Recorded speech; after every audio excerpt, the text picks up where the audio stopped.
I saw Zion. In official, wow. I saw the name. He was so about his son, and he was, he was just. But then what about me? Me can't tell us me looking in your face so deep, And I was just looking at him, and I was like, oh my God. When me hear my husband assertive, me want to give him my next baby. Because I'm a photographer, I'm gonna say, okay, guys, you can just go in for the kiss now.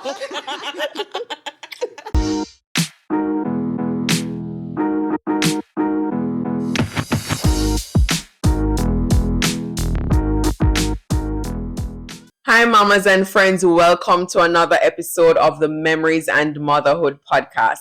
I'm Whitney, your favorite baby photographer and host. This podcast is brought to you by Little Memories JA, where little moments last a lifetime. From maternity to newborns, birthdays, and everything in between, we're here to help you capture the moments that matter the most. Now, today's episode is all about marriage, relationships, parenting after having kids, because we all want to know the real deal, right? So if you're a mama in the making, already a mom, or you're someone who loves a good baby hack, then this episode is definitely for you. So let's dive in to another episode of the Memories and Motherhood podcast. Now, our guests for today, because we have two guests for today for the first time ever on this podcast, they're Ethan Palmer and his beautiful wife, Denisha Palmer. Hello to the Palmers. How are you guys doing today? We're doing well. Thank you for We're having good. us. Awesome. Now, before I even start this episode, I tried to record this before, but let me tell you, I have to give a little testimony because it's not by chance that we are here today, right? So when my husband and I were trying to figure out how do we even record with two people, because of course we want to talk about relationships, but then we can't just talk to one person and not the other person in the relationship. So we're like, okay, we have two mics. So one is for the host, one is for the guest. So we're like, okay, we're gonna basically just have to pass the mic in between both of you and then just make it work, because it go just have to work. All right, we just have to go fate it out. And literally the next morning, after deciding on that, one of our friends messaged me the next morning and she was like, I have some podcasting equipment, and instead of throwing them away, I'm going to ask you if you want them. So I was like, okay, no problem. You can show me. She's like, I don't know nothing fancy, but me just go send you pictures. And I was like, okay, send it to me.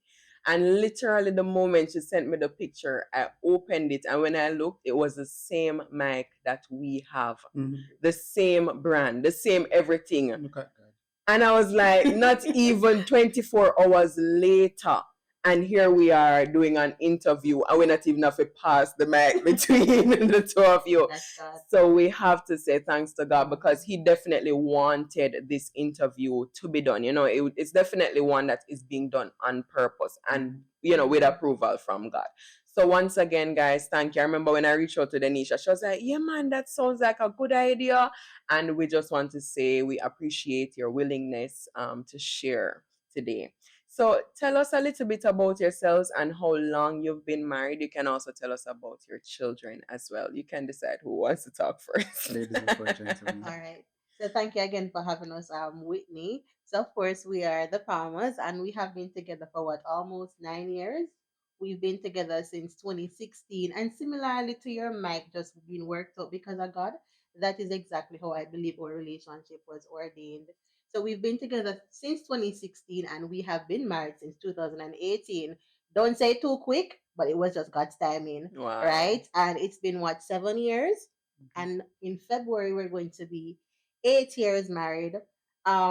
We love each other and our children, and we met in church, and a lot of our lives are centered around church and God, because God is the foundation. The Bible says He is the third strand in our marriage, and that is something that we live by. Yeah, and what she did not add to that story is that she did with me. And that is your story. That And is my your story. So you got church, go look the man. No, actually, I went to her church. Okay. And she saw me. Mm-hmm. Yes, obviously. Oh, it's so nice. I'm going to look him. I'm going to give him a nice hug on his birthday. And then we're going to just start talking. rest is history. The rest is history. Rest is When history. I went on my first vacation, though, he Mm. was tracking my flight. Like he was tracking my flight. We were Mhm. in a friendship group, and Mhm. him start messaging me. By the way, right? He Mhm. just take himself outside and start messaging me. When I was on my first vacation going away in 2016, he started talking to me and he tracked my flight. And I said, you know what? It seemed like such a bad idea. And then I guess it hit off since then, and then we made it official in June of 2016, and the rest is history. Awesome, awesome. So tell us about your children. So Ethan can tell us since you did less talking. Okay. All right. So we have two children. We have Zion. He's 5, just turned 5 week, Mm-hmm. and then we have the rebel Zara, who is going to be 2 in a couple of days. Mm-hmm. Um, I don't have favorites. I will Mm-hmm. never have favorites. I love both children. They're both very unique in their own ways. Mm-hmm. Zion is taking after me. Zion is a bigger drummer than I am already at 5, and Zara she's trying to compete. So Mm-hmm. I have 2 drummers. You know, my house is never quiet. My Wow. house is always noisy. So you can't come and say you want to rest in my house. It's not going to happen. Zion is going to want to show you a lot of things. He's Mm-hmm. very creative. His mind is very active. So even now, Mm-hmm. um, he's not with his age group at school. Wow. A colleague of mine went to see some student teachers just this last week, and she saw him at school, and she said, "No, this boy is reading. He's reading well below his grade level. He's reading at Yeah. almost grade 4 level. He needs to Wow. move to primary school." Mm-hmm. So that is Zion, and I'm sure Zara is going to follow right behind him, because if Zion says A, that is Zara right behind him. Mm-hmm. A. She's just color a little parrot, because she mimics everything. But both of them, they are just sweet, and of course, you have those moments when they annoy. That is a part of parenting. Yes. But overall, Mm-hmm. they are very fun to be around. Yeah, I can just imagine, and that's so awesome. So, and you're talking about them being so gifted, but I mean, there were both of you before, and you're a teacher, and I'm sure that your mother would say the same thing about you growing up. Yeah. So, tell us though about both of you before becoming parents. What was life like? What was the relationship like? What was Palmer with like before Zion and Zara? So for Palmer Wed, we were always on the road, We had our restaurant out by Reading. I think it's no longer there. Oh yeah, MVP, MVP. MVP. That was our place back in the day. That was our spot. And then um we were always on the road. There Mm-hmm. was no settling down. We didn't have to go home early. We didn't have to, wake up too early. We could Mm-hmm. just do whatever we wanted to do. And that was what we were doing before. And then of course, 2 years into our marriage, COVID hit. And then of course COVID hit and so did the pregnancy. So Mm-hmm. everything would have changed since then. Mm-hmm. So I loved our life before, and it was really like exciting and carefree. It was really It was exciting very and carefree, carefree. You carefree, didn't have to true. think about anybody else apart from yourself. That was our life before. Yeah. That is true. R.I.P. Right? That's so I'm, true. I'm thinking about it now, like I That's can true. say the same thing. So when you found out that you were expecting, first of all, were you guys trying? Were you planning on parenting at that time or becoming parents around the time you got pregnant? uh, Zion was more planned than Zara. Yeah, Okay. we were trying for Zion. Mm-hmm. So it was no surprise Mm-hmm. when we found out that she was pregnant at that point in time, Mm-hmm. because we were working at it. We Oh, were working. yeah. Pressure. So what was the reaction like when you found out you were pregnant? For me, that was a joyous moment. Yes. And it was even more joyous when the gender was revealed. Yeah, me get my First boy. boy. Hey. Lineage is secure. Good. The Palmer name will live on. So what about you, Denisha? Well, it was exciting. And if I may share a little before, Mm-hmm. because sometimes persons think pregnancy is natural and it just happens just like Yeah. that. It took some time, and for me, it took a little bit more time because there are some things about the female anatomy Mm-hmm. that's really not straightforward. So, I did some tests. I did some tests before, and right as I did what is called the HSG or Mm-hmm. something like Mm-hmm. that, HCG, I think. HCG, when Mm-hmm. they input the ink into your tube to see if Mhm. everything was good, Zion came. And what was interesting for me when I asked Ready that Sunday, because we found out on a Sunday morning, yes, it was exactly 1 month after. I said, Ready, what's you gonna name the baby? And he said Zion. So there was Wow. no doubt, Mhm. that it wasn't gonna be a boy. Of course, we Mhm. don't know because I'm just me, but it was just exciting because being told before that it's gonna be difficult, Mhm. and in God's timing, I'm thinking about the scripture when the Lord says, at the right time, the Lord, will make it happen. Yes. And He did that for us in 2020. Oh yeah, and I Yes. didn't remember this part. I saw Zion. In official. Wow. I saw the name. So that name Yes. was no mistake. I saw the name actually. So when she said when she did the test, I don't remember if she actually screamed out or she called my name or whatever Mhm. it was. But when she called me to it and she showed me the positive test, and she asked what are we going to name the child? If Mhm. it's a girl, we're going to just switch the name or something. If the spelling is going to be different, but Yes, it is yes, going to be yes. Zion. Zion. And then nine months later, in the thick of COVID, Zion came. What was that like for you becoming parents for the first time, especially in a COVID? In COVID, it was hard.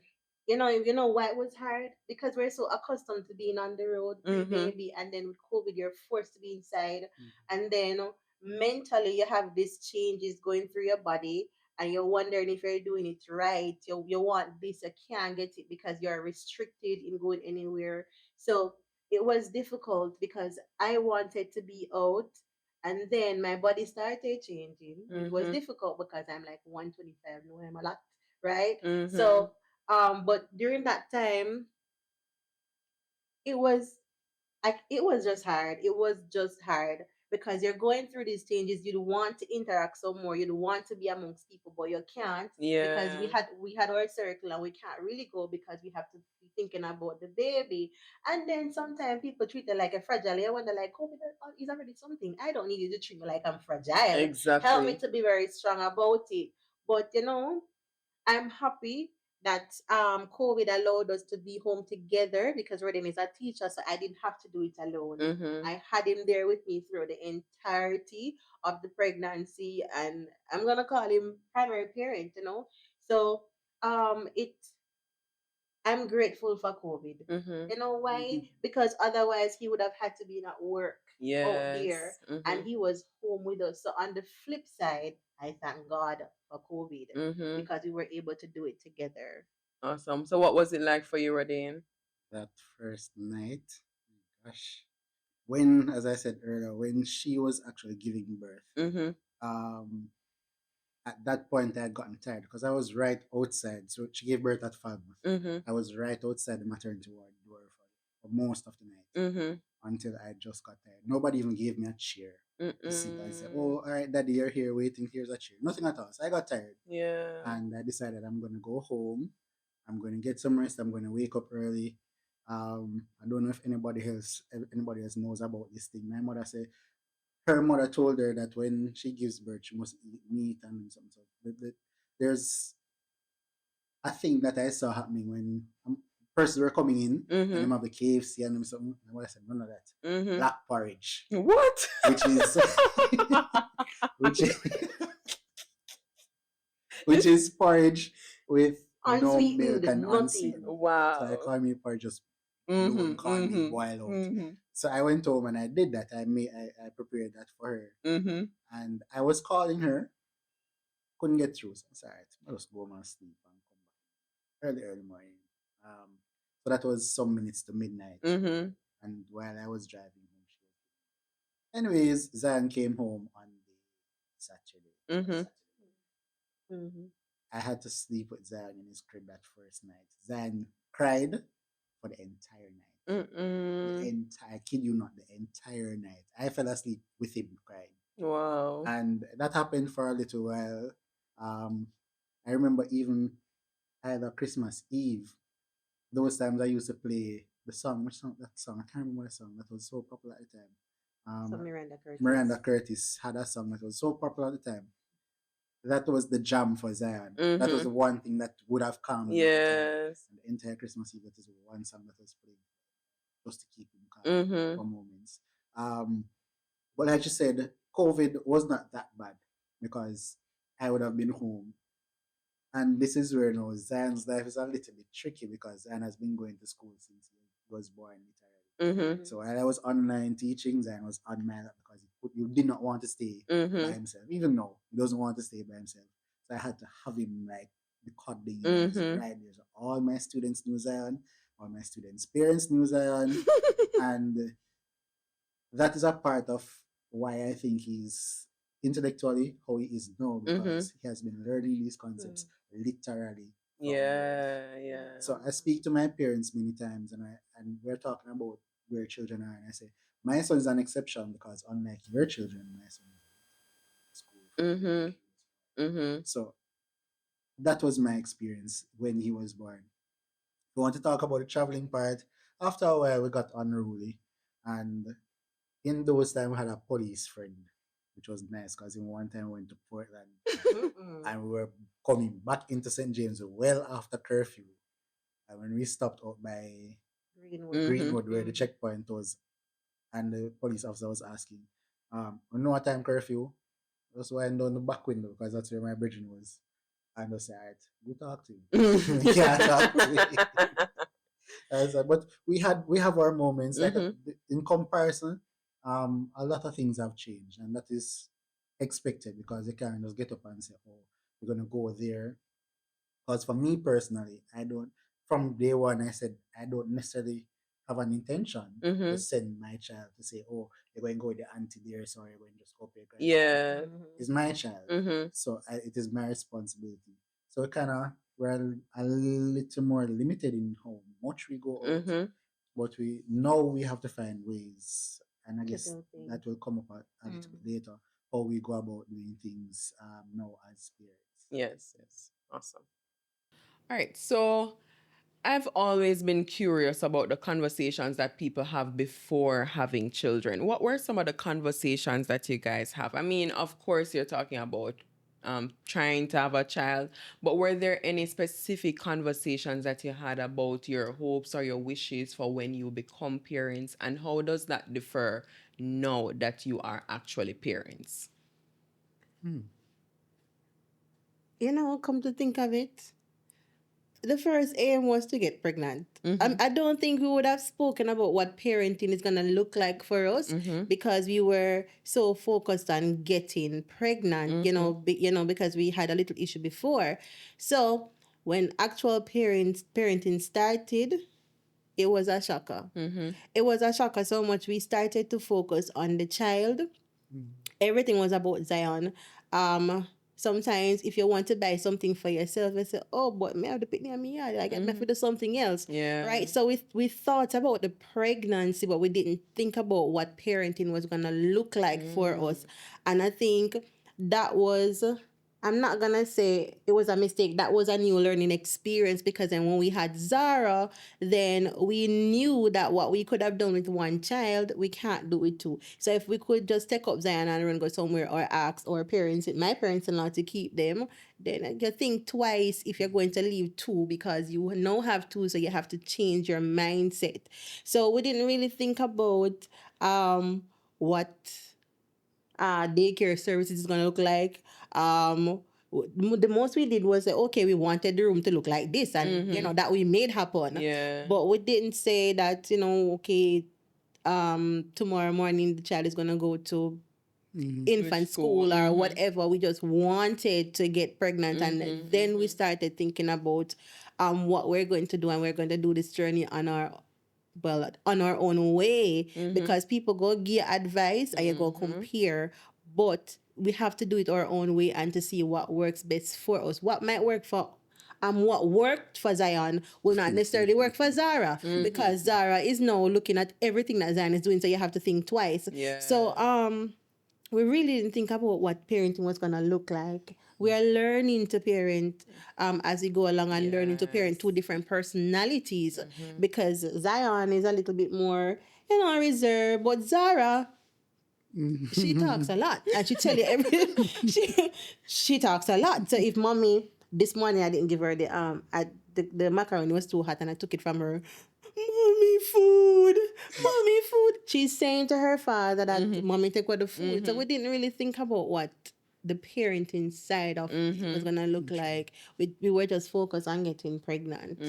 And there if that is your journey, don't feel judged about it because it's just one step at a time for you. And my journey and your journey is completely different. Yes, So you have to learn to chart your own way and learn you really can make a mistake. Like when Rodin did a TikTok saying that the hospital is careless because how do you give us a stranger to take home, not knowing if we can take care of the stranger? Like, come on, are you crazy? Yes. But we learned that parenting our own way, and now we can see how Zion is. Yes. And Zion is a testament of how good or bad we did when we started parenting journey. True. Like I said, there are some things there are things, and let me put it this way: I don't think you can adequately plan how you're going to be a parent. Yes, I true. don't think that ever happens. Anybody who has achieved that, I need you to come and tell me how you did it because, Yeah. I could share a number of examples, but one I'll share are two. Just yesterday, I was saying to her that, last evening, I was saying to her that I'm never ready for this about a parenting because why this little boy, him have, why are you so opinionative? And why are you telling me what you want to do? Like when I think about you telling me what you want to do, and I think back on even myself as a child, I never think I could have made that type of mistake with my mother. True. Much less my father, because I mean, we can't tell us that I don't want the macaroni and cheese. What? It's a different parenting times Yeah, now. you can't tell me like, and it is yucky, because everything is yucky. It is yucky. And then the funny thing about it is that my mother now is telling me that Zion does not eat things and she's not forcing him to eat things. She turning a pancake, you know? You understand? Like, so whenever you start to eat them somewhere. Exactly. Like, why are we here now? Milk for you for support? Or why are you enabling this behavior? So we did not, as you said, we did not think that far. Yes. The other side to it, I know for sure that I wanted Zion to go to Colonel D. In my head, I still want Zion to go to Colonel D. It's not gonna happen. Sure that's gonna happen. It's not gonna happen. Yeah, I'm not sure. Because my mother is already saying, because my sister teaches at journaling success now. So she has already planned that next year Zion is going to fast track and go to grade 1 and he's going to go to school with his auntie. I'm like, all right then, cool. And then because I'm not in the area anymore, because I've changed jobs. So if I were still teaching at Mobile Infant School, then I would have a bigger say. But I'm not there now, so I have to just work with what I'm saying. I'm like, all right, so even to backtrack on the question that you asked about how we manage to be parents and in terms of splitting time, right now the best time for we because we just ship them off on a Monday. Yeah. Pick them up on a Friday. That sounds like holiday. It is holiday. It is holiday. So now this now is where the community, as I said, the community plays a part. Yes. We are now enjoying the extended family, to be honest, and they don't mind, so we don't have any objections. Yeah. And that's I want what you have. But that's really good though. When Denisha was talking though, this question came to mind about the difference between, because you're married. So would you say parenting is much like marriage in terms of, that yes, you want to be married and that yes, you're committing to being married, but in the marriage is a totally different experience, just like parenting, and you're really you really have to be husband and wife in the process of it, as opposed to being parents, because you really don't know until you know, and you just have to deal with the things that come as they come. Would you say it's much like that? I'll take this one first. Take it. And for those who are viewing, don't take this the wrong way. But I think persons who lived with each other before have a better transition into marriage. That is just my opinion. Okay.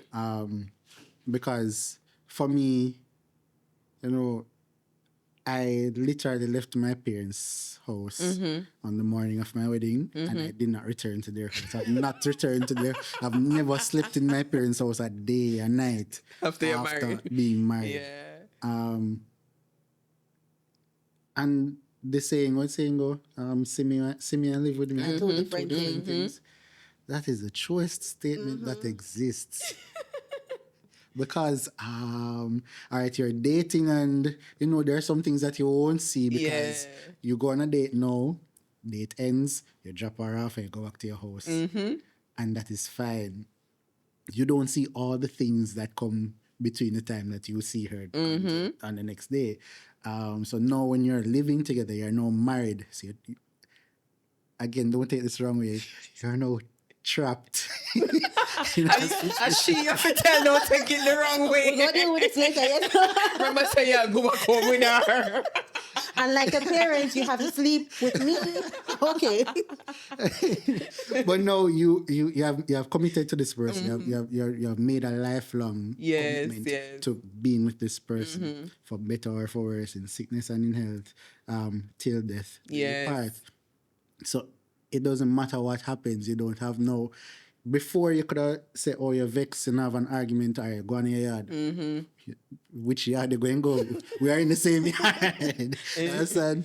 So you have to find that you have to work out all the issues, and you have to figure it out as you go along. So it's much like the childhood living children. Each day presents new opportunities. Yes.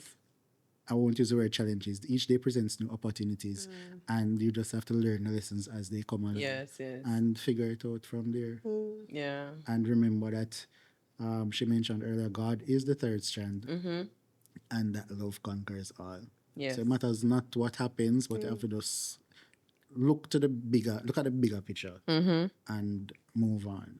Yeah. Anything else you'd add? I agree. They are similar. You are told, get pregnant and have babies, and you're told, yeah, man, you're talking, it's time to get married, and nobody tells you what happens after the door is closed. Yes. I met someone who didn't talk a lot, and then I realized that he spoke a lot. So that was a shocker. Like, okay, me talk a lot. How comes you talk a lot? That's strange, So I had to navigate the different sides of him and to understand his entire character. And it is the very same thing for parenting. Every day you have to learn about your child and know even how to answer your child and know exactly. And I said to my mother the other day, I apologize for every attitude I ever give to you because my daughter is replica of me. And it humbles you, you know, to let you know that you never have all the answers, but it's okay to find the answers or to seek help to get the answers. And you have to parent them so that they can be better tomorrow, right? It as simple as this. Zion had something. And he said, "Mommy, why are you dragging? Why are you dragging it? Mommy, don't drag it." And I was like, "Boy, what you mean?" And I had to look into myself and I said, "He's correct." Yeah. So even the very child teaches you how to parent them because he's saying to me, in this moment, you don't need to be harsh. You can be kind, and just like how I have to listen to Redin and understand him, I have to listen to my children and understand them too. Yes. So I'm gonna say they are similar. You'll never have it figured out because whenever we got married on day one, 7 years ago today is two different persons that we are married to. So we have to learn to charter the journey every day. Yeah. That's okay. All right. So how did you adjust? I mean, you spoke about it earlier in terms of the fact that it was COVID. Was the adjustment a little bit different between, or should I say, from Zion compared to Zara when you were adjusting to, everything that came with parenting, the sleepless nights, the splitting roles, I remember Denisha told me that she was mostly there in the night for, when Zara was born compared to when Zion was born. Both of you were in the same space. So how was it adjusting to life as parents? Adjusting to life as parent, it was a task, to be honest. I love to sleep. Redden will tell her like, me and the rooster, we competing to go to bed early. Like as night Flip of a come, I switch. gone. Right, but then I had to learn to deal with a child who didn't sleep at night because even in the belly, Zion was not sleeping, and I had to say to Redden, nobody contract to the pitney at 10 o'clock at night. Me want to sleep because the child started becoming very active. So even my very sleep pattern started to change. I had to say, you know what, it's no longer about me. I had to know. And for Zion, 2 hours, every 2 hours I get up, like because I have to keep this boy fed. And then for the most part, it was kind of tricky because once I get him settled, really take, easy to settle. And then you have to wake him up to feed him and all of that good stuff. So that part of it, Zion, I never wake up to feed her because she haven't figured it out. Right? But that part of it was difficult, and I had to learn how to change my sleep pattern right through the day, being on clock, and then um initially I thought my body would have done what it should. And when you hear that breastfed is the best thing, I mean, fed is just fed for your baby because you want your baby to be happy. And then I struggled mentally because I thought that I was failing him because I was not able to produce as much for him. So while I was trying to be as best as I can for him, I was struggling to be me. And I had Redane. I can't bash him because Redane was an excellent, is an excellent father, That's one of the but was. he was not an excellent partner at the time because he was so about his son, and he was, he was just. But then what about me? What about me? What about affirming me? And I wanted my husband. I had to say to him, hello, do you think you're being a good husband right now? And he said, I'm being a good father. I said, that was not my question. Is at this point in time, me they compete, forget for me husband attention with this new person, and mentally I can't deal with that. And because I love attention and everything, A lot. I'm not gonna say everything should be about me, but I love attention, Yeah, and I had to yeah. split it, and then I had to learn to share him, and it was.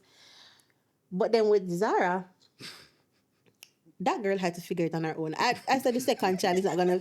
She's not gonna trick me. Like when you're hungry, you wake up. Like we are going to bed. Like you are not gonna trick me. We are going to bed, and and the difference is my milk was flowing for Zara. I had the freezer with milk, and I was like, yes, but you're doing. But it was.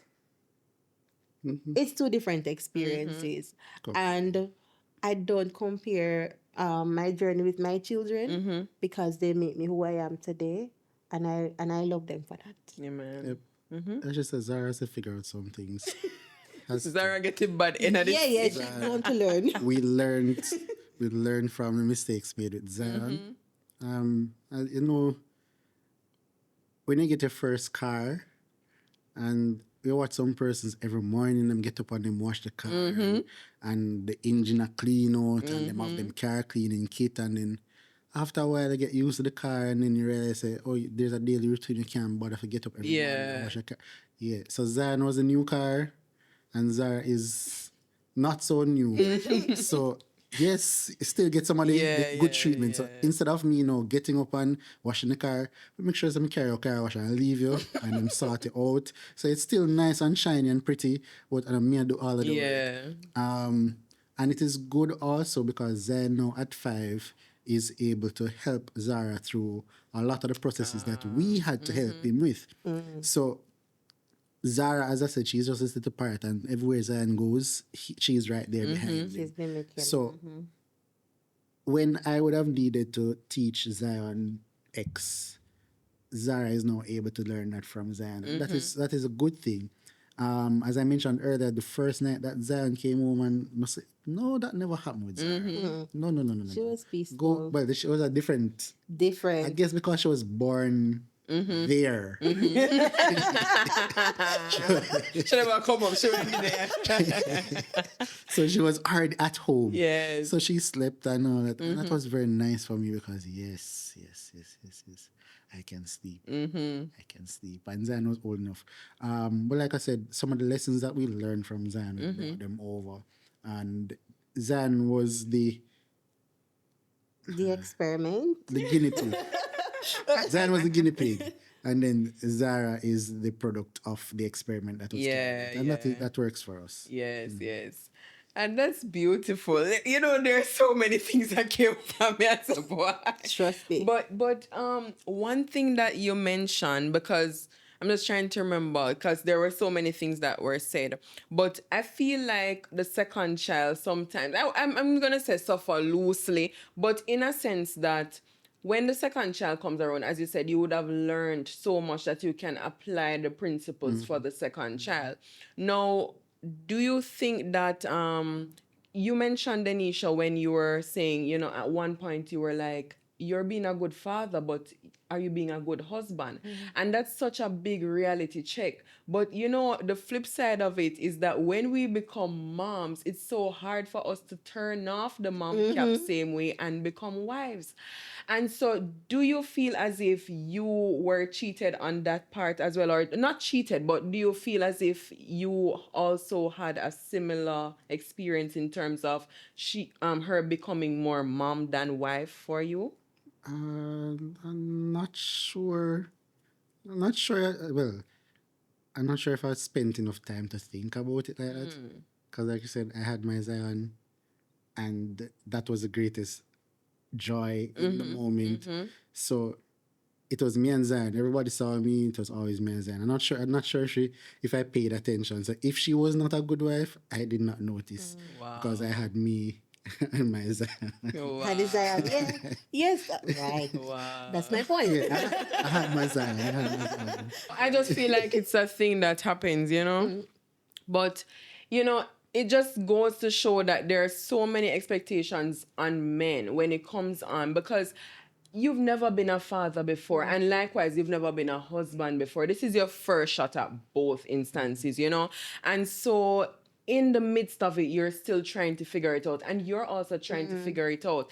And I remember I had an interview with my husband, and he was talking about grace, how important it is to extend grace on both sides, you know, for the woman to extend grace for the man and the man to extend grace for the woman, because it's an interchangeable thing. And we just have to, you know, like you've heard this before about 50-50, but 50-50 is not possible. You know, if you are 80, me have to be 20, and then if you can only be 20 today, then I need to be the 80 basically. And I feel like it also boils down the same with parenting. Now, what I wanted to ask you, Denisha, is when it came to the point where you said to Ethan, you know, no, are you being a husband? What were some of the things you spoke about attention, but how do you think a man can balance, you know, becoming a father plus a husband at the same time? What would it have looked like for you in that moment for him to really be present for both roles? All right. For me, as I mentioned earlier, like I struggled with what my body looked like, right? And my husband is accustomed to a slim wife. And my weight just ballooned, right? So I struggled with my self-esteem. Right. And for him, he was just seeing me. I was just seeing me growing. And I would have wanted him to say, okay, you know, your body did what you were supposed to. Yeah, Here we yeah, have our son, and you know, our son is healthy. I mean, you still look beautiful, baby. It's, you know, it's just you. I don't love you any less. As a matter of fact, I believe he loved me more in his own way.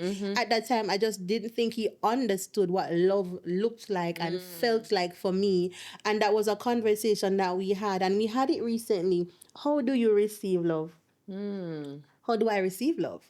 And the way in which he showed me love, he was there, he was being 100% parenting, but like a negative on the husband side. And I said, okay, I need to hear from you.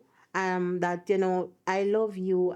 You were created by God. You are a royal priesthood. I just speak some powerful things into my spirit.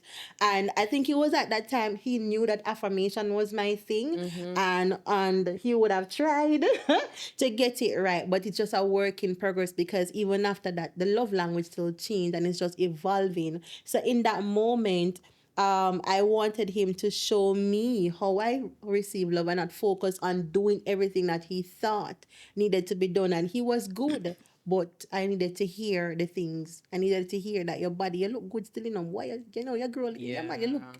I wanted to hear that, even though I saw it in his eyes, the ears needed to hear that too. Yeah. And that's so good. Because my next question is about how love has changed. How has it changed for you, Ethan, in terms of her showing or you giving love to her? How has love changed for both of you? Or for you? Well, one of the things, before I even touch the answer itself, one of the things that is important in relationship at any level, is the ability to communicate effectively and to be open and honest about what you're feeling and all those things. So as you mentioned, when you just started speaking to each other, or when we just started to talk to each other, she would have probably received love in a particular way. As time progresses, we are now almost 8 years old. Over that time, your love language changes. Yeah. So yes, we do the love language test when we just start talking, and I say, "Oh, you like words of affirmation, and I like acts of service." But along the way, you grow, you transform, quote unquote, and the language evolves just the same. So you're no longer dependent on affirmation. Right. Now you may want something else, and it is a matter of just both persons trying to understand. To the question now, it's, as she says, it's a work in progress. It's a continuous thing for me to try to find ways and means to ensure that she's getting the type of attention, loves attention, the type of attention that she needs. And no, as we said earlier, with the children not in the picture as much, it opens up some opportunities. There are other factors now that we have to go around, because her work schedule has changed. My work schedule is what it is. So we have to be very creative in how we manage our time as individuals, one, and as a unit.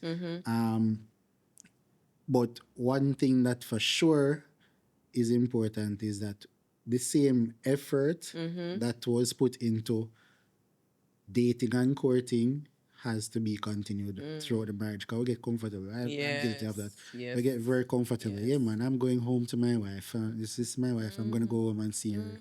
And for me, that has been a joy. Yes. Just knowing that I'm going home to my family, my wife, that is a joy for me. But then sometimes she's thinking, we're not dating enough. We used to go on a lot of we used to do the road. Like, holy, I would just pick her up and we just drive go Lucy. Once gets in the vehicle, Yeah. that's all we needed. Gas in the vehicle. Yes. I would buy like a Burger King and we go on a road. Those are things that have to continue. Yes. Because you'll find that your marriage is strained, and if you're not talking about it, those things kind of break away, tear away. And then one big thing might happen, and all of that now just gets unraveled and reeled. And you realize now that this is not just a one-time thing that would have happened, but a number of things that have been progressing over and over. So it is important to communicate first. What that is baseline. Yeah. Communication is highly essential. Right. So what does it look like for you now? Because you said no, the children are not with you 24/7 and you're really trying to find your way back. So what are the steps that you guys are taking to find your way back and showing love to each other in this season? Melissa helped us. So she's not at work. Take your wife to work day. So because she's not working fully right now, and I have to be at work. She's at work with me. She comes to work every day. So nobody says it as yet, but my students know my wife, and they'll be looking at me like, "Sir, I see your wife around there." So once my work day is done, we go out and we do something, simplest of things. If it's even now, when we leave here, just to go to Active and look at a door to look at doors to buy, and we just spend that time in active. A lot of time just looking at doors. Just walking around, Yeah. and then we'll buy some food Yeah. and sit down and talk and all those things. Simple things. Some people think it's a big thing, so we need to take a trip to Paris. Well, quality. So what you're saying is the Quality time. quality Quality time. of the Time. time. And Quality of the for time. now, for us, we're having deeper conversations, right? Before Melissa, his parents had the children during the week. But I had work.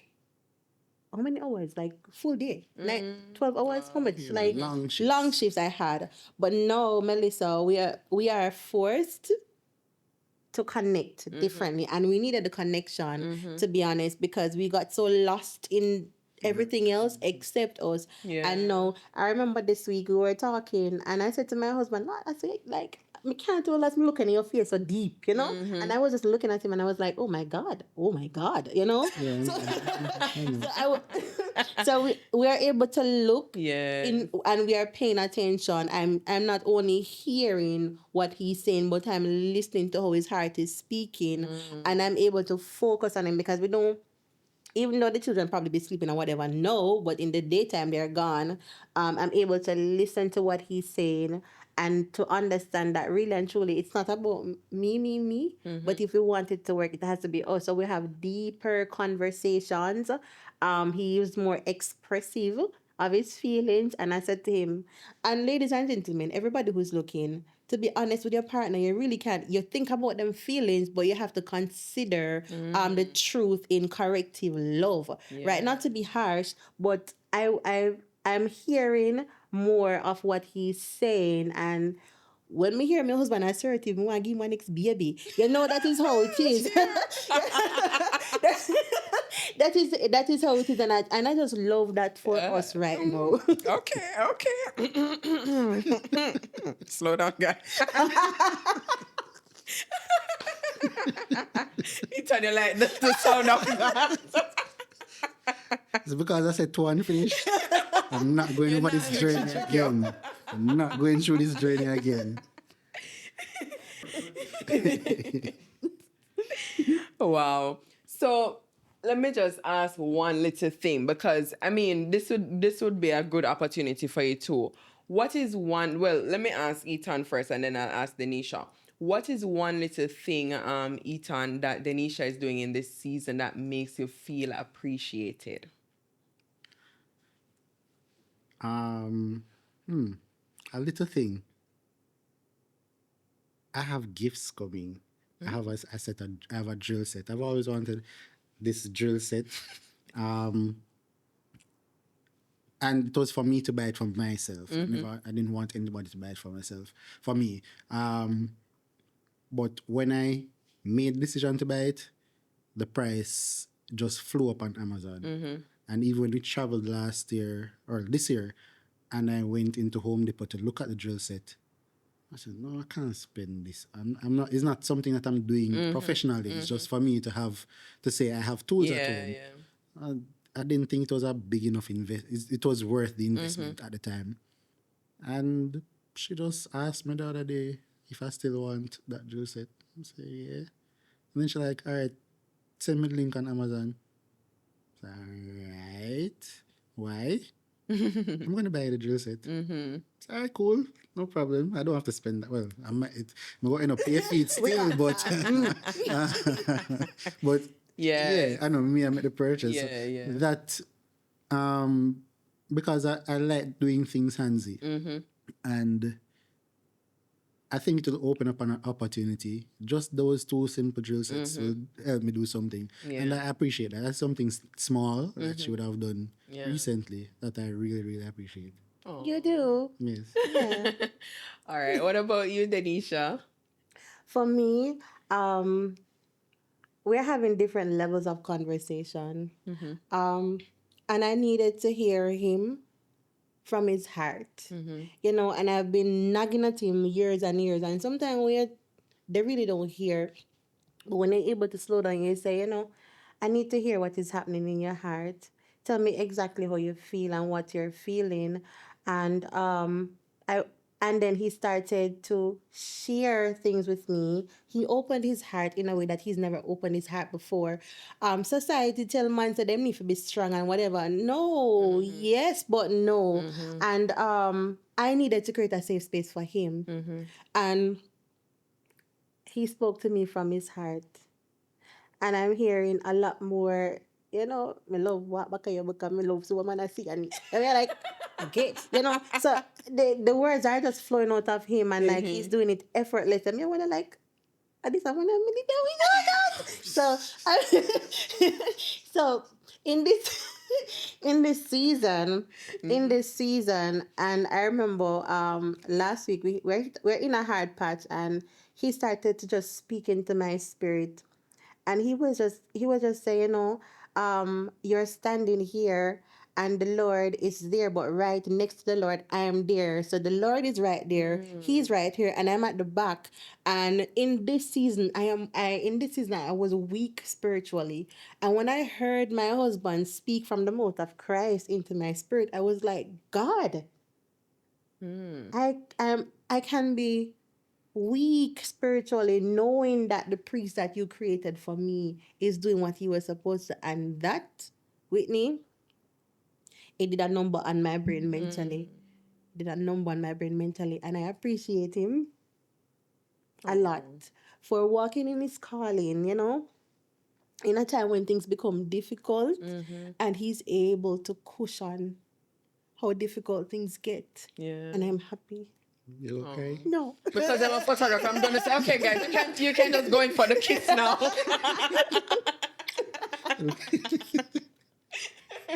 That's so lovely. I'm so happy to hear that. Oh, I feel nice. But like the fact that I've been on it for a long time, so it warms my heart.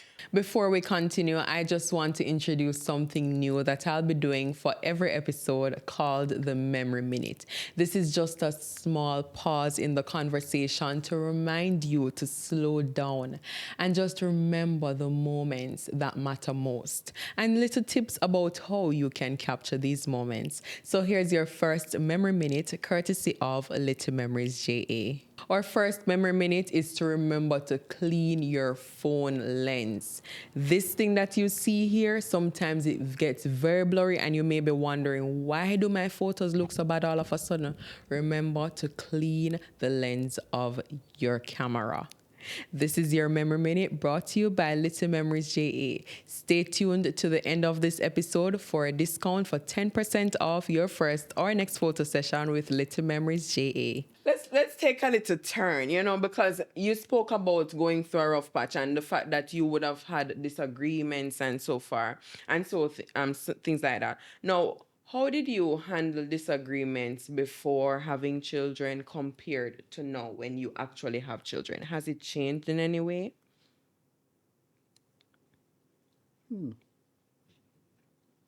It took a let me answer that. It took a while to change, right? Because me, Denisha is very confrontational. Him, talk, right?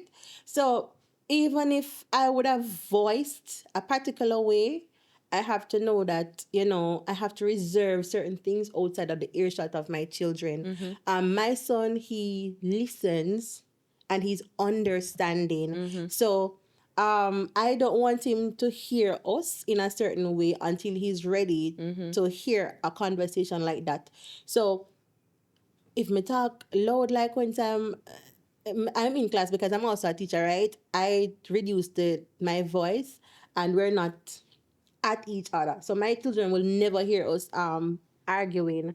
So so that for me would have changed because I don't want them our background different. And how his parents deal with conflict. They knew how to deal with conflict. What I learned was just conflict. I didn't learn how to resolve anything. And I don't want that type of energy for my children. I want them to know that yes, we disagree, but we are a team. So my children, I say to him, I don't ever want them to ever realize that we're upset. And that is how I was grown. He was grown him not know if his parents and quarrel. That's what I'm True. saying. He doesn't know, but I've heard what my parents' conversations are. I don't want that for my children, so they don't hear us. If them able pick up on tension, good for them. But they will never hear us speak to each other a certain way, and that is very important to me. I want them to learn to resolve things by talking to each other and not hear us talking at each other. And in the beginning, I talk a lot at.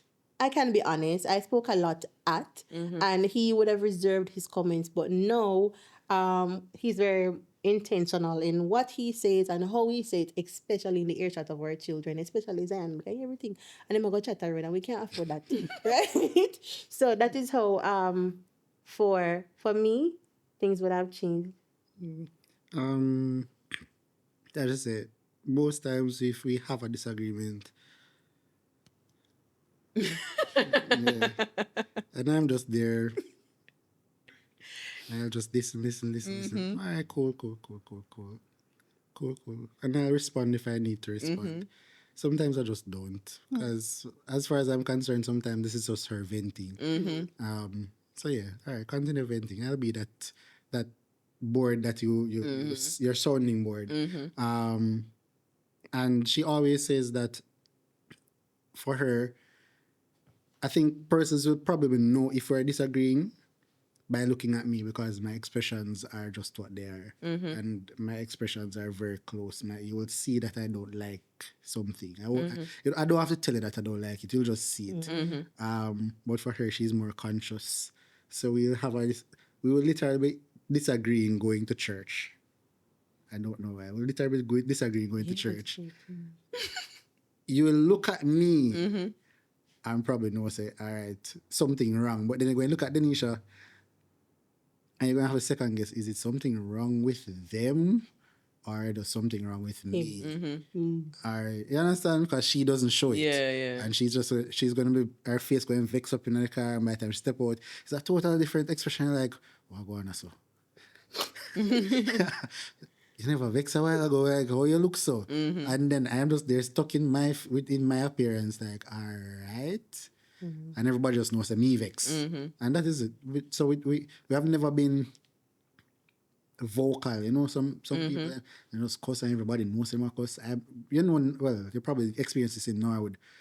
My side of Norwood, you know, when everybody a cuss. Because you just hear the string of words and them just like out a road. Everybody out a road with them disagreements. But we good. We are good in that sense. We cover it up a little bit more than everybody else. Now, earlier you talked about conversations changing and conflicts, disagreements changing once you became parents, and also looking back at how your own parents would have handled disagreements before. Is there anything that you had to unlearn about relationships? It could be that, or it could be something different. Is there anything you had to unlearn about relationships overall after becoming parents? So, all right, since it's me,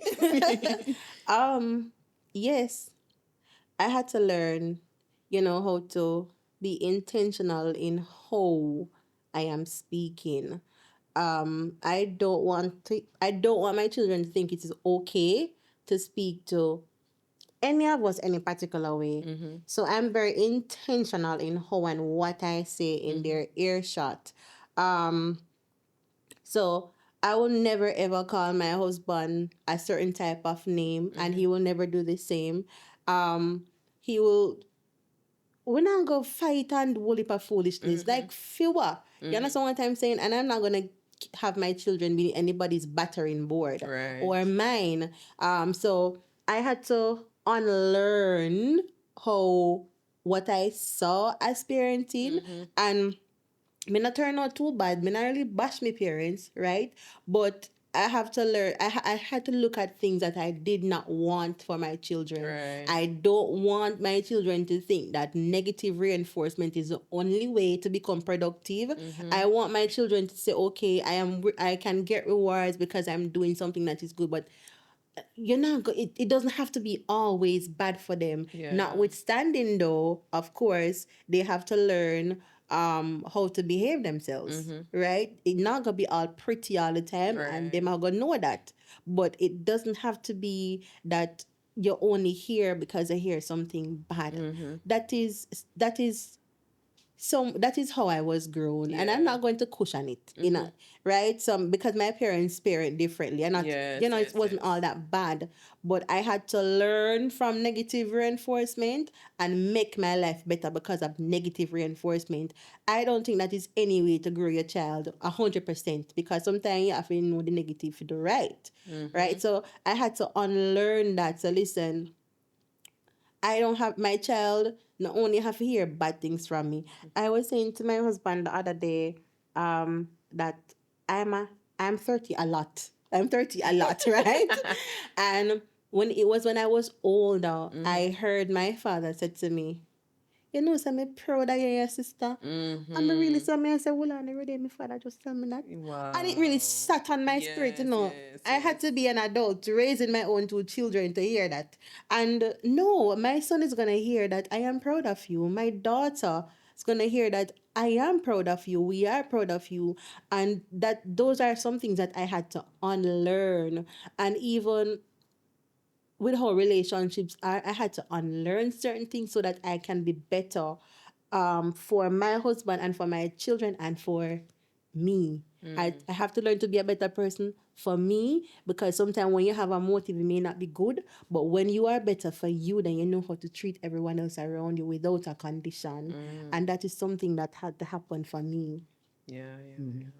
Um, well, I think I'm still unlearning this. As you mentioned, all parents have had two contrasting ways of dealing with conflicts. I've never heard, probably, I wouldn't call this quarreling. It's just arguing a point. I don't know if you've ever heard my father speak. If you probably think back on all those times that you were at but you know, me Norwood, just remember how you look. you probably never hear him speak.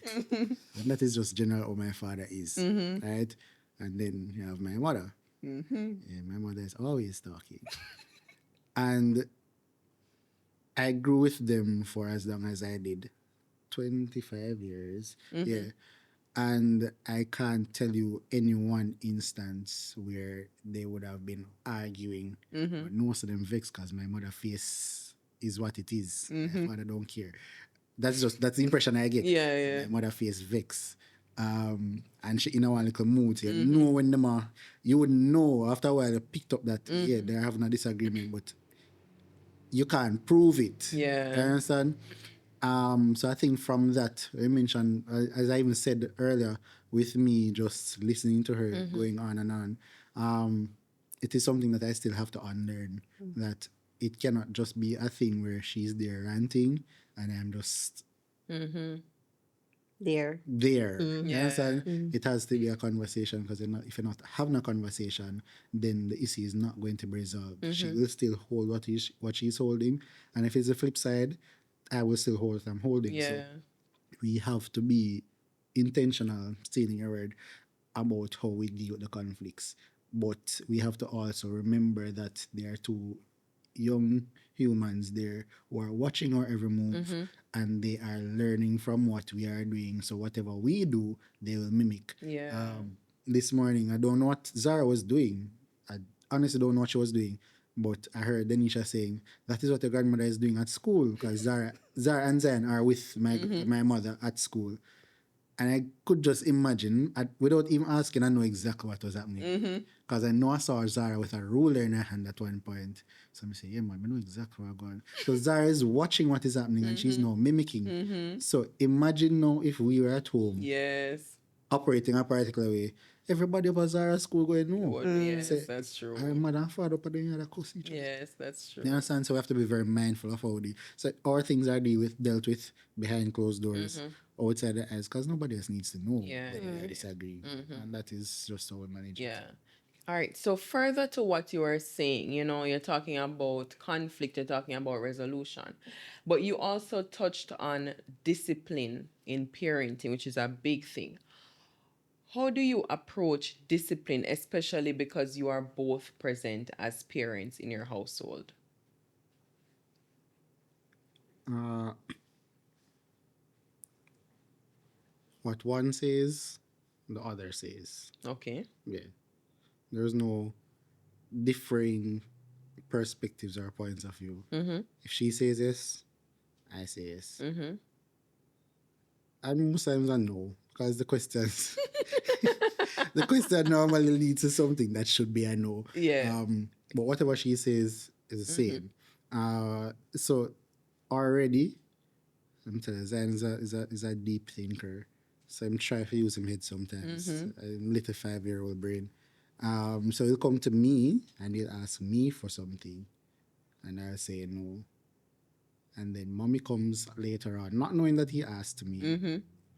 and you think that he can get away. Mm-hmm.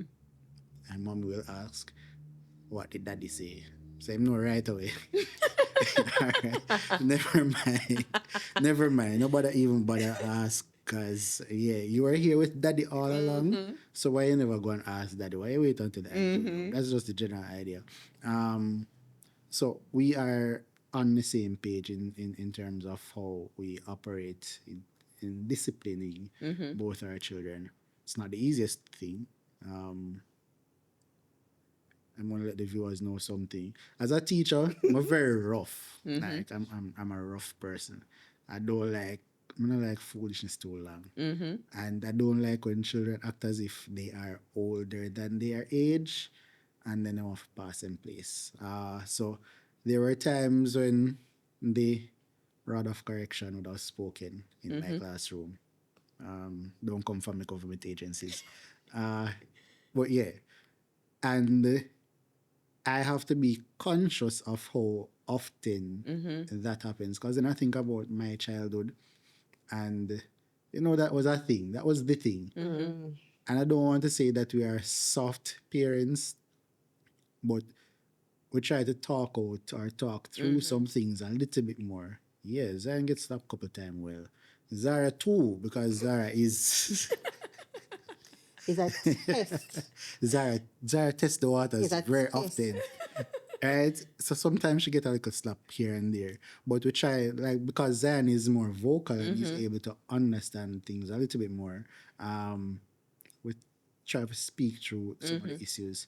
Zion, you cannot do this. Why do you think you cannot do this? Try to get the reasoning abilities developed a little bit. And then, if you continue, well, naturally, all right, you never hear from me. Naturally. So, all right, cool. You were asking for this, so you just get what you get. And that happens. So we are not, like I said, we are on the same page for most of the situations because it does get away sometimes, and that is fine. It will happen. I agree. I'm not gonna disagree with that. Even though this is not a correction or a discipline type of thing, as simple as this morning, Daddy, I want to use warm water bed. I mean, no, some have the water hot already, but never just keep my mouth shut, because I had the water. It was hot. There was enough hot water there for him to get. And I didn't really say anything because his father said no. I just started looking this kind of mirror. Father said, "I have one water for him." Me nobody say anything because Zion is hearing. So something as simple as that, he has to understand that. Listen, if daddy said no, then it's no. Yeah. It's no. And when I was younger, I mean, know who my parents stay, and me just test that. Because I mean, know my mother go say, "Tana your yard," and my father go say, "Where you go?" As a matter of fact, you better you one go on by yourself. I'm go here the year, so me take that I'm run gone. I don't want that for my children, and I know my son is very smart, right? So at all times we are on the same front. But should there be a difference in how I think that he should have dealt with the situation whenever the children are not there? I'm gonna ask him like, "You think so that was the right way to go about it?" Or he's gonna say to me, "You think so that was the right way to go about it?" And then we can navigate at that point in time. And I'm not challenging his parenting style. I'm just trying to understand if there was a better opportunity or better way to do it. And likewise. Yeah, I was about to ask you that because I know that everything you can't agree on everything, and that is a key thing. Now, we're getting down to the end of it, but just a few more. I mean, who's the stricter parent, by the way? You said you said you're rough with your children at school, but who would you say is stricter? With which one of the children? So it's okay. I guess with both or with Zion. Well, it seems like you are more stricter with Zion, Radine. Yeah. Okay. Yeah, Okay. Zion gets more of the And it's rough side. it seems like Denisha is more stricter with Zara because Zara is her. Zara is me. Yeah, Zara is me. So when you see a mirror, your pure personality my look back gosh. for you. Yes. Yeah, that's true. Yeah. And And Zara is very barefaced. Zara, do not touch that. Zara, don't touch that. Zara is there looking at you, telling her not to touch it, and she's there and she's touching it. yes. That is Zara. Yeah. There are these clips on Instagram. First child and second child. The first child being so very emotional, and then there's the second child just there. Those are my children. Yeah. Yes. Yeah. Those are my children. So, can you give me a funny parenting fail that you both remember? It could be something that you still laugh about, or something that you really want to say. Why did I do that? You know, like a situation or an instance when you're ready. All right, come back down. Like, All right, I'm not going to explain more. All right, go on. Where were we going? I think we were going far out of town. I want to reach. I think we were going to Portland or something like that. We left the bag. oh, it was our anniversary. Saint and one ago. We're going to Saint and we're going to the Sharkies. Sharkies there? Oh, where did that? Yeah. We're going somewhere in yes, Saint Anne. Yes. I reach out on the road like, will you take out the baby bag? We This reached, Zan was very young. No bag for Zan, no change of clothes, no diaper, no wipes, nothing. Oh, God. nothing at all. And Nothing at all. I like me peace because me sure say I'm almost certain that but me don't know but Yeah, that was an epic moment. That was You have to find things, and then she's very conscious of brands. She's very conscious of brands. Yeah, Chimo. yeah. yeah, I was gonna say that like it didn't really him be find it funny, but me never find it funny because I was very brand. The thing about your first child and your second child, they're very brand specific. They're just a come. So you want what you think is the best until they realize what is better for you. And I'm not bashing any type of wipes. But I never buy Jamaican wipes for Zion. All them Huggies or Parents Choice or Kirkland, those are the ones that we bought because and then me have to go in a China man go buy the Minds wipe. And I was like, this is my first child, which means I may have mountains of wipes at home. I may feel like me and waste money on something like that. Literal And mountains. mountains of I'm but I didn't find it to be funny because I knew it was his fault. Was it? It Though? was your fault. Okay, so we definitely have that one covered. It was your fault. But on the flip side of that, can you remember a moment during your parenting journey where you really looked at the other person and say, wow, like this is really, you spoke about it before, but is there any standout moment for you that really make you look at your partner and say, wow, I really love you and I'm happy that you are the person that I married? I do that very often. Especially, I think, especially now since Zara has joined the team. Yeah, we transfer come over from Heaven to our team. So since she has joined the team, and just watching how she is able to navigate them sometimes. Like I said, they can be a handful.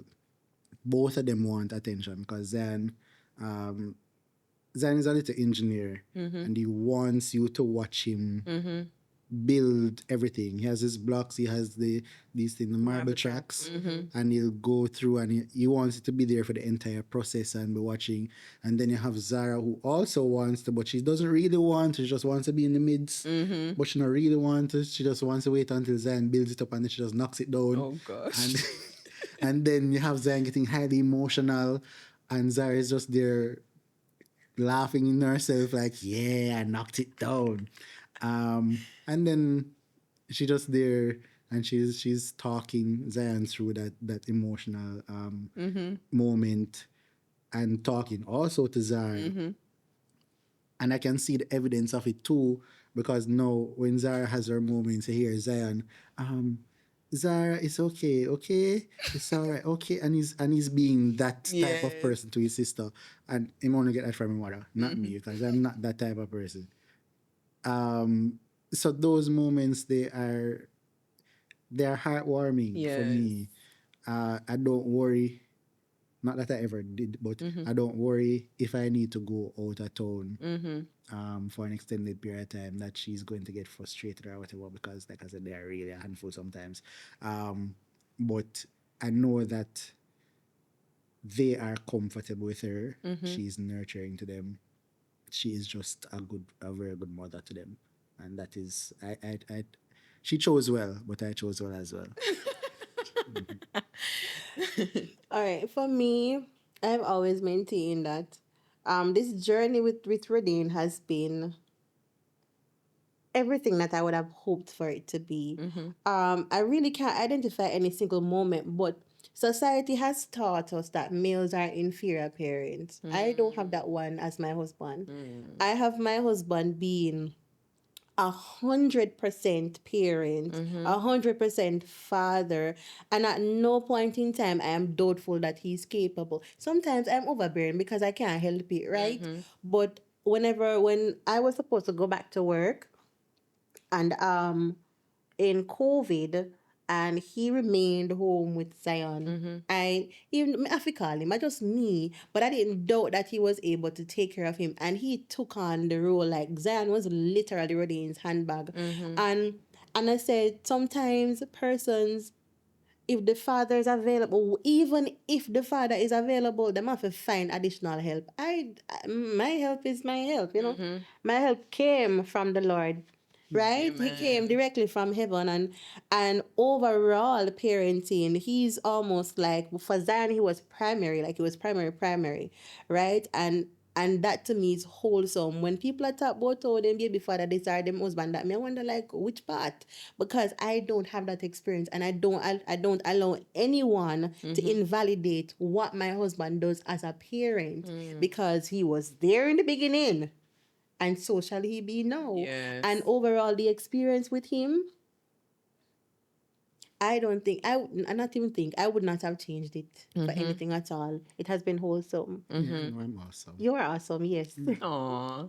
Is there any advice that you would give to new parents that are about to take on this journey, especially if, I mean, maybe they are, present partners, meaning they're married or maybe they're not married? What advice would you give to new parents? You want to go? Um, if you're reading books, if you're talking to other parents, whatever it is, just trying to get information.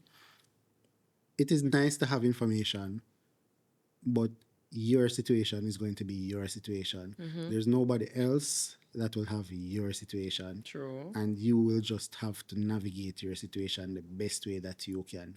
Um, so, at its basic level, if you are married and together, because there are so many factors, so many elements that are at play. If you're married and together, it's just for you both to be working as a unit. Working as a unit in all aspects of the game, right? You cannot allow or leave anything for any one person to take on. So, our situation, you can't say, oh, you're not going, as a man, you can't say, oh, I'm not going to change no diaper because you can't deal with this. Or I'm not going to be bathing the child because we're whatever it is. Everybody has to be a part of the process, because you don't want for any one individual, any one partner to be burnt out. So you would have shared also a situation earlier. You bathe the child, Gavin takes care of dressing. Those are simple things. Understand? You wake up early in the morning, many mornings I'm the one who does the showering, and Denisha is doing breakfast. And then there are times that we don't do a schedule. We don't have a schedule or an order of work or whatever. It just happens. Mm-hmm. So if she goes and says, "All right, Zion, come bathroom," all right, you're in the bathroom. That means I'm going to the kitchen. Cool. Or I'm going to be packing lunch bags or whatever. Normally, I'm the one doing ironing. So, you understand? Same for me. I mean, not for me, for Gavin. So, those are the things. You just find yourself in a routine that works for you. People will tell you other things, right? Some persons will give you the old school way, or the man will just go out and work, and you are going to stay. Yeah, them things don't work now in a food day and age. Everybody is working because everybody are trying to earn, because the dollar really and truly is very important. You can't raise a child if you don't. You're not going to be comfortable raising your child if you don't have money. You're going to be frustrated. Children cost. Yeah. Let me tell you that A too. lot. Children cost. Yeah? And if you have a child, Zara presented with eczema in the early days. If you have a child like that, you have a lot of special creams, you can't eat certain things, so you have to children are whole for money. So if you don't have a child yet, consider that as well. Are you able to afford it? If you can't think about it, not do it yet. Just put it on pause a little bit. But you're there now and you have figured it out. Just know that both persons have to be working in tandem. Yes. And if you work in tandem, your child will grow up or your children will grow up and see that you're a unit and them can grow on you. And that will inspire them also to look for somebody who they can be a unit with as well. All right. Well said. As always. As always. Just know that your journey is your journey, right? You're learning to do it. And you mentioned that one thing that yourself and your husband spoke about is giving grace to each other, but you also have to give grace to yourself. It's a journey that you have to charter and you figure it out as you go along. You will fail, Yes. right? Part of the But process. the important thing is, or maybe the most important thing is that you don't really have the opportunity to stay failing. You have to become better and do better. And whatever better looks like for you is not what better may look like for me. Yes. You are doing it as you pace yourself along. And one thing that I know is that comparison is a steal of all joy, even with your two children, right? You really can't compare. And how you raise your daughter is okay, but how I raise my children is also okay. Exactly. I remember I took Zara to the daycare a couple weeks ago, well before Melissa, and she's one, almost two, and she was just there. Mommy liked everything. She was just talking. And another man was there and him said, "She how much?" And I said, "She's one, almost two." And him said, "Boy, my son and talk." And I said, like, what are the circumstances under which your son is not talking? And he began to explain the environment. I said, give him time. Because he's an only child. My daughter is a second one. So she has that support. Right? So do not ever compare your child to somebody else's children. Don't do that. You are going to feel like you're doing something wrong, and then you are going to feel like they are doing something wrong when really and truly you're both navigating, both as in yourself and your child, you're navigating it together. Right? So never stay down. And I agree with Rodin. Children are expensive. And just know the moment them come into play, you start thinking about them, but remember yourself too. I went away for my birthday the other day, and I had to say to my sister, remember, just remind me, this is not about them, this is about me. And you went in the store, the first place you look, pick the clothes, right? So it will teach you how to be selfless, but you have to learn how to be selfish for your own mental stability. Not selfish so that because you go be all about you, but so that you can remain sane and human, because we don't give ourselves grace to know that we are human figuring it out, and you won't ever get it right. You'll see the result in the type of children that you're growing, and your aim is to make them better, and that's what you have to focus on. With every interview, we ask our guests two questions, right? But in this case, we have two guests. So, so what I'll do, Ethan, is ask you one of the questions, and then I'll ask Denisha the other question. Alright. So, Ethan, Give her the hard one though. give her the heart. Well, there's one that is gender specific too. So, how important are memories for you, especially capturing them? All right, I have a very bad habit of not taking pictures. Hmm. I live in the moment. Okay. Yeah, I live in the moment. So we will we are stark different Mm-hmm. in that regard. She'll always be Mm-hmm. I look in my phone dry. Mm-mm. So if I need pictures of anything, I have to go into her phone and take them. Because I am in the moment. So I don't know if it is in terms of capturing photo or whatever, it is not that critical to me. Mm-hmm. I will make note of some events. So like Zion playing, I may get a video of him playing his drum, but it's mainly because I need to show her because she's not normally there.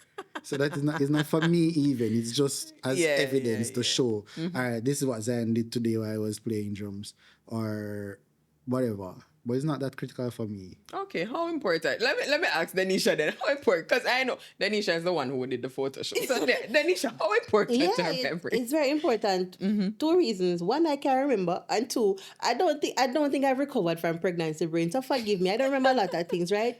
But I want to see them again. I want to live in the moment. I want to live in the moment, but I want to be able to relive the moment. So even though when Zara's birthday is coming up, every day you'll see another picture of Zara that is different. I'm not gonna repost the same photo, which I can't, but I'm showing you the stages, and that is important to me. Yes, yes. I didn't have a lot of memories being captured when I was older, but I want to be able to share with my children when younger. Yeah, yeah. See the pregnancy brain, right? I want to be able to share with my children that this is how you looked and whatever, and I want to be able to live them again. So, and I want to be able to remind myself that these things happen because really and truly, no joke, it's no joke. Sometimes I really do not cannot remember, and I don't think I've recovered from that. Is one part of my journey with motherhood, but I want to see them again. Yes. I want to be able to remember them and to jog my memory, and that is why I capture them.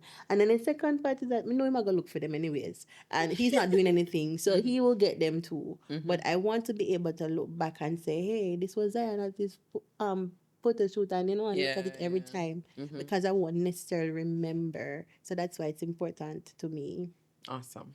So if memories are important to you too, then here's a discount code for 10% off your first or your next photo shoot with Little Memories JA.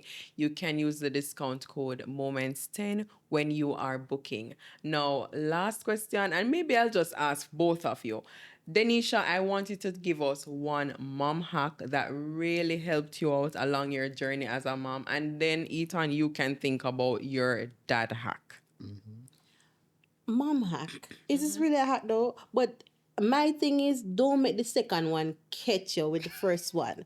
I gave my son option, and this is why he's able to say him no want a macaroni and he's in one of this. Zara, you are going to eat this, and this is what you have to eat. And no, I can't even control what she eats. So learn for I don't even know if that is a hack, but I just know that it cannot happen to me. But it not gonna happen to me again, because I'm not go again. Right? But the first one you go spoil them, but the second one, I'm going to train you to be how I want you to be and what I want you to eat. So right now Zara eat what I don't eat because I am picky because me picky. But she eat anything. And that's that's for me, and it's cheaper because now I don't have to go to KFC all the time because I only want chicken and fries. I can give Zara 2 pieces of potato and she happy. Right? So I can save money that way. So the first one, but the second one, no, no. Zara literally eats anything. She eats anything. The other day I saw Zara take up 2 pieces of onion that were in what was it? Some can't be I don't something. remember what was what was prepared, but she took the onion and she just took up the onions and she was chewing them. Like just the onion. Like, who does that? Who just takes onion out of a meat? What? Like, and she was there enjoying. Yeah. Like, okay then. All right, cool, cool, cool. All right, fine. Dad hack. Dad hack. All right. For I don't. I was grown a particular way. My father is like this. If you're a workman, tradesman, and you come to do work today, you're not coming back tomorrow because my father is going to watch what you're doing It's going to learn it on the spot. So it does not need you anymore. Wow. You're not coming back again. That is your one opportunity to earn money and go away. I have learned that. I've taken that out from my father, and that is something I want to teach Zan as well. So that hack, especially for sons, help them or immerse them in the activities as much as you can. Whatever you're doing around the house, whatever you're doing, doesn't matter, wash the car or whatever. Help them to be a part or include them in the activities. Because what you want to do is to help to build a man who is able to do things. Yeah. Somebody who can, help themselves. That is not a hack. All right. The hack, no. The hack. Yeah, but that was a hack. All right. In terms of the child right now, one of the biggest struggles, especially when we were without a vehicle for a moment, was traveling with children. How do you travel with children in public transportation? That's a rough one. Focus on the essentials. When she packs a bag, she packs a million changes of clothes, she packs a million wipes, she packs a million diapers. All right. I plan out my day. If I'm going to the bank, I know I'm going to spend forever. So I may need more than 3 diapers, 1 pack of wipes, one single change of clothes. When you see me with Zion and Zara, you wonder, you have clothes for them? Yeah, I have clothes, man. I'm right here, in my bag. That is my little cross bag. One little cross bag, because I'm not walking nothing more than that. Wipes, diaper, clothes roll up in the side. That is me, man. Good. That's all. And one little buckle catch it around because I am going to buy water on the way. That is my hack. Not walking a lot of things. No, no, no, no, no, no. We can't have 1,000,001 bags of walk road. Me need three. So me need like 3 bags. So me With can't. 2 children. No, no, no, no, no. So I have a big enough cross shoulder bag, bottle in the side, wipes stuck in one corner, diapers, 3 diapers stuck there. So, and the greatest thing was when Zan came out of diapers. So that was the best thing for me. So I didn't have to pack for him. But yeah, that was my hack. Pack light, but efficient. Hey man, that was 2 hacks. So we take both of them. But thank you guys so much. This was such a great interview. You know, I learned so many things, and I'm sure Gavin over there with the notebook that didn't know. So thank you so much. It was a pleasure, and I'm so happy that we got to do this interview. And yeah, Thank how you was for it for having you us. guys? It was very good. Awesome, awesome. As expected. Thank you for having us. Thank you for having us. No It problem. was a pleasure as well. So thank you so much to our listeners and viewers for tuning into this episode of the Memories and Motherhood podcast. Now, you can leave us a comment in the comment section. Tell us how this episode was for you. And you can also connect with us on social media. Remember that you can follow, like, share. And we also have a WhatsApp channel that you can subscribe to if you are a mama or a mama in the making. So see you on the next one. Remember, I'm Whitney, your favorite baby photographer and host. Bye.